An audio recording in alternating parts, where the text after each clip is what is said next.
Une femme est affamée sur une île déserte depuis 10 jours. Elle réussit enfin à attraper quelques petits poissons. Pourtant, elle n'a pas l'intention d'en manger un seul, elle les écrase tous, puis les jette entièrement dans la mer. Ensuite, elle saisit un bâton taillé en pointe et fixe obstinément la surface de l'eau, comme si elle attendait quelque chose. Très vite, un requin, attiré par l'odeur du sang, s'approche. La femme lève aussitôt son bâton, vise le moment opportun et frappe de toutes ses forces.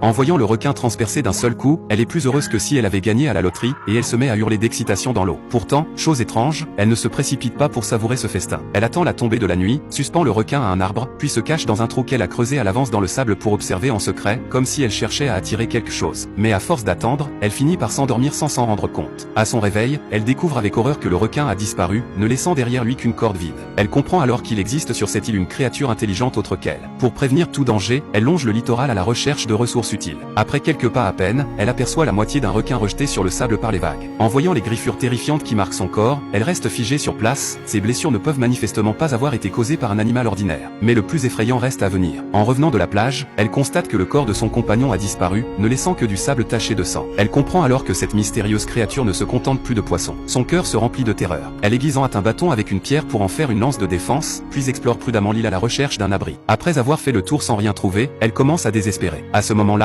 un étrange bruit s'échappe d'un trou dans un arbre voisin. Rassemblant son courage, elle s'approche lentement et se penche pour voir ce qu'il en est. Soudain, ce n'est qu'un oiseau.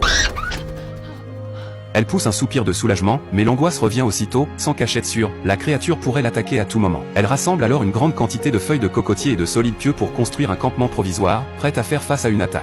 Mais à peine relève-t-elle la tête qu'elle aperçoit quelque chose flottant au loin. En le ramenant à terre, elle découvre qu'il s'agit de son compagnon disparu lors du naufrage. Son corps porte clairement des traces de morsures, et les griffures sur son visage sont identiques à celles vues sur le requin. Déterminée à découvrir la vérité, elle répète sa stratégie, elle attache solidement le corps à un arbre avec une corde et se dissimule dans l'ombre pour observer. Cette fois, elle ne s'autorise pas à somnoler et reste en alerte. Elle assiste alors à une scène glaçante, une créature de près de 3 mètres de haut arrache le corps de l'arbre et le dévore sans retenue. La femme retient son souffle, terrorisée, de peur d'être repérée. Soudain, le grondement d'un avion retentit dans le ciel. Elle est envahie d'espoir. Voyant la créature disparaître, elle s'apprête à se lever pour appeler à l'aide, mais celle-ci surgit brusquement devant elle. Elle se fige, se couvre la bouche pour ne pas émettre le moindre son. Par chance, la créature ne la remarque pas et s'éloigne. Elle échappe encore au pire. Elle comprend qu'elle ne peut pas rester passive, elle doit quitter l'île, sinon elle finira dévorée. Mais autour d'elle, il n'y a que sable et pierre, aucun outil pour s'échapper. C'est alors qu'elle aperçoit un gilet de sauvetage et qu'une idée audacieuse germe dans son esprit. Elle vide la valise de tous les vêtements, y place le gilet, resserre toutes les sangles au maximum pour assurer la solidité, puis traîne la valise jusqu'à la mer, espérant l'utiliser comme moyen de flottaison pour s'enfuir. Mais elle a sous-estimé son propre poids, avant même de pouvoir monter dessus, la valise se renverse. Après plusieurs tentatives infructueuses, elle explose de frustration et frappe le gilet de sauvetage. Résignée, elle renonce temporairement à fuir. La nuit approchant, elle se réfugie dans le trou d'arbre découvert plus tôt pour éviter d'être repérée. Mais le danger survient malgré tout. Des grognements sourds retentissent, puis le tronc mort se met à trembler violemment.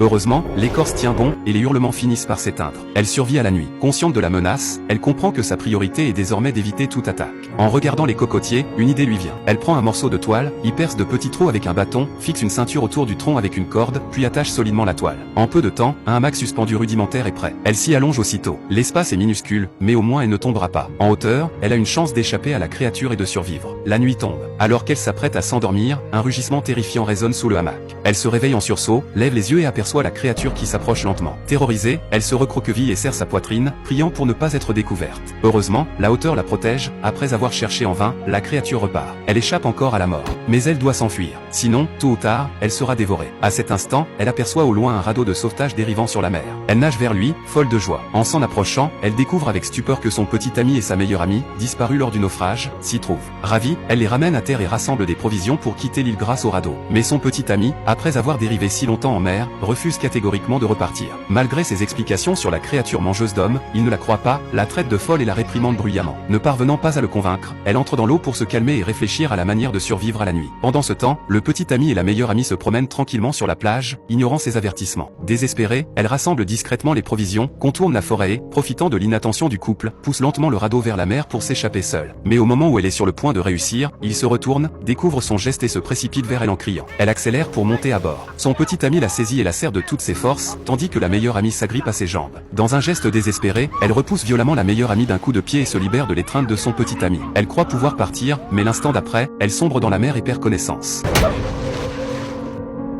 Lorsqu'elle rouvre les yeux, la nuit est tombée. Elle découvre qu'elle est solidement ligotée à un arbre, tandis que son petit ami continue de parler sans relâche, inconscient du danger imminent.